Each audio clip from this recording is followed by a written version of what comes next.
Et je vais vous jouer Dali, vous l'interprétez avec un léger accent, parce que Dali était catalan, et avec une moustache ordinaire, par souci d'originalité.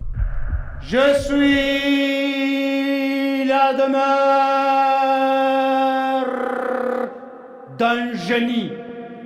Mon cas, moi, est complètement différent. Mes premières années ont été marquées par le plaisir de retenir mes crottes, une anomalie freudienne.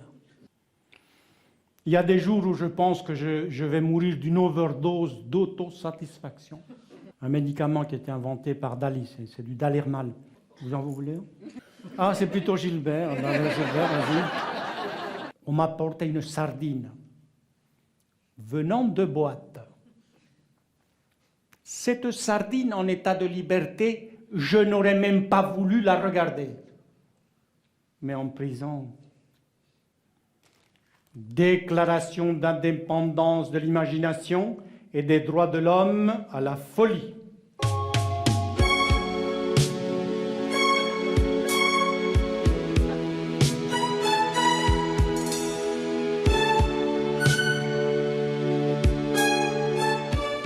Paranoïaque, il a le pouvoir de persuasion impérialiste. Et vous savez que l'argent, c'est une de ses passions. Après Madame Dali, ce qu'il aimait le plus, c'est l'or. Merci. C'est pour ça que le chef de file des surréalistes l'avait surnommé Avida Dollar. Merci. La dépense physique vitale est une façon immédiate de se soulager. Or, les obsessions sexuelles sont le fondement de la création artistique. Les insatisfactions accumulées mènent à un processus que Freud appelle celui de la sublimation. Ce qui ne se passe pas du point de vue érotique est sublimé dans l'œuvre d'art. J'ai une prédilection pour les jeunes filles et les homards. La modestie n'est pas précisément ma spécialité. Et la femme est la source divine de la crétinisation de l'homme. D'ailleurs, je suis homosexuel, du point de vue intellectuel. Ma sensualité, c'est l'œuf sur le plat, sans le plat. Alors ça va ensuite? Chaque fois qu'un homme meurt, c'est la faute exclusive de Jules Verne, que c'est le plus grand représentatif de ce que j'appelle le crétin mou. Parce qu'il y a le crétin dur, mais c'est un crétin mou 100%. Nico, je vais le faire juste à l'italienne.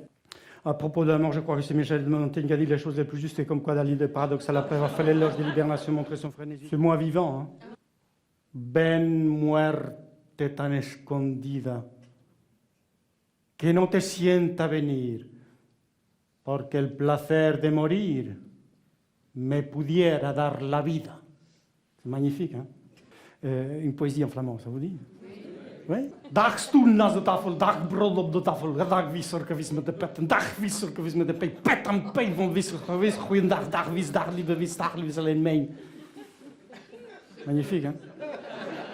Et depuis tout à l'heure, je me dis, on est en train de le perdre, lui. Hein? Je suis pratiquant, mais pas croyant. Enfin, je crois en Dieu, mais je n'ai pas la foi. C'est-à-dire, il est indiscutable que Dieu doit exister, mais je n'arrive pas à y croire.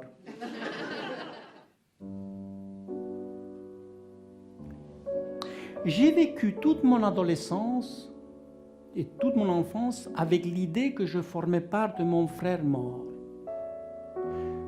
Alors j'étais forcé de commettre, de perpétrer tout ce genre d'excentricité, que c'est le côté loufoque que les gens croient voir dans Dali, et que justement c'est le côté le plus tragique de mon existence. L'unique différence entre moi et un fou, c'est que moi, je ne suis pas fou. Bonjour.